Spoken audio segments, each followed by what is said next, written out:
Hello বন্ধুরা, আমি SU.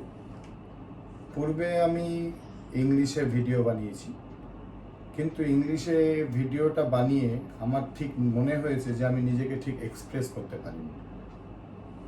তো আজ আমি প্রথমবার বাংলায় ভিডিও বানাবো, যার জন্য যাতে আমি আপনাদের মাঝখানে আমি নিজেকে খুব ভালোভাবে তুলে ধরতে পারি। আর আমি মূলত ভিডিও বানাই সমস্ত ইউজফুল থিংস, কোনো জটিল কোনো সমস্যা বা কোনো যদি ইলেকট্রনিক্স গুডসে কোনো সমস্যা হয় তো কিভাবে সেগুলো রেকটিফাই করা যেতে পারে, তারপর নানা রকম আনবক্সিং। পূর্বে আমি আইফোন রিলেটেড ভিডিও অনেক বানিয়েছি, অনেক নয়, 3-4টে হবে হয়তো। তো তার মধ্যে আইফোনের চার্জার সম্বন্ধে ভিডিও বানিয়েছি, যে কোনটা অরিজিনাল কোনটা ডুপ্লিকেট সেটা কিভাবে আপনি জাজ করতে পারবেন। আইফোনের কভার সম্বন্ধে ভিডিও বানিয়েছি, যে কোন কোম্পানির কভারটা আপনার ইউজ করলে বেশি দিন অবধি লাস্ট করবে এবং ভালো মতো আপনার ফোনকে ড্রপ প্রোটেকশন দেবে। তো এই সমস্ত জিনিসগুলো আমি একটু ধারণা দেওয়ার চেষ্টা করেছিলাম পূর্বে। তো এখনও আজকেও আমি একটা প্রবলেম নিয়ে আপনাদেরকে জানাবো, যেটা হয়তো অনেকেই ফেস করে ফেলেছেন ইতিমধ্যে বা জানেন। আবার এরকম অনেকে আছে যারা এই বিষয়টা জানেন না, হয়তো তাদের ক্ষেত্রে এই ভিডিওটা হেল্পফুল হবে। তো আসুন আপনাদেরকে তাহলে আমি ওই মোবাইল স্ক্রিনে নিয়ে যাই, যে প্রবলেমটা কিরকম আর তার সমাধানটা কিভাবে করতে হবে।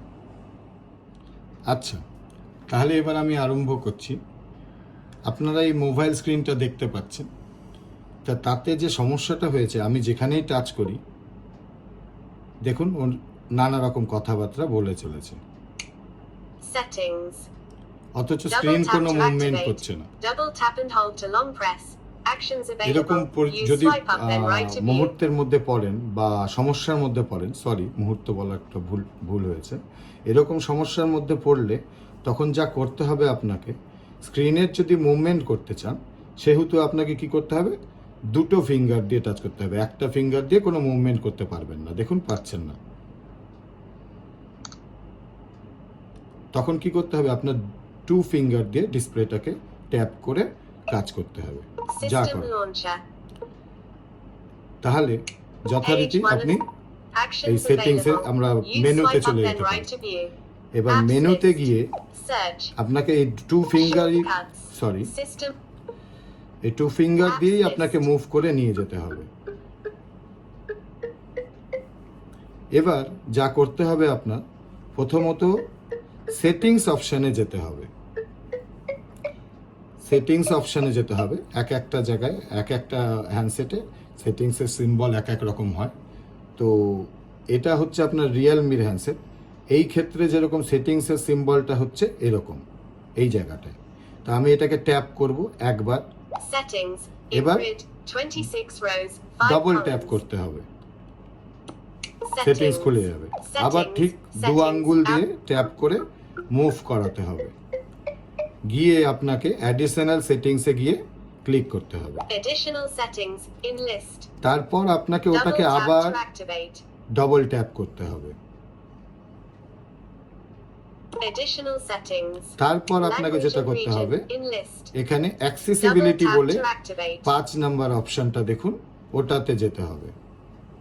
তো এটাতে গিয়ে ঠিক সিঙ্গেল ট্যাপ, তারপর যখন সিলেক্ট হয়ে গেল তখন আপনাকে আবার ডবল ট্যাপ করতে হবে। তারপর দেখুন এই যে প্রথমে ফার্স্ট কলমে আছে টকব্যাক।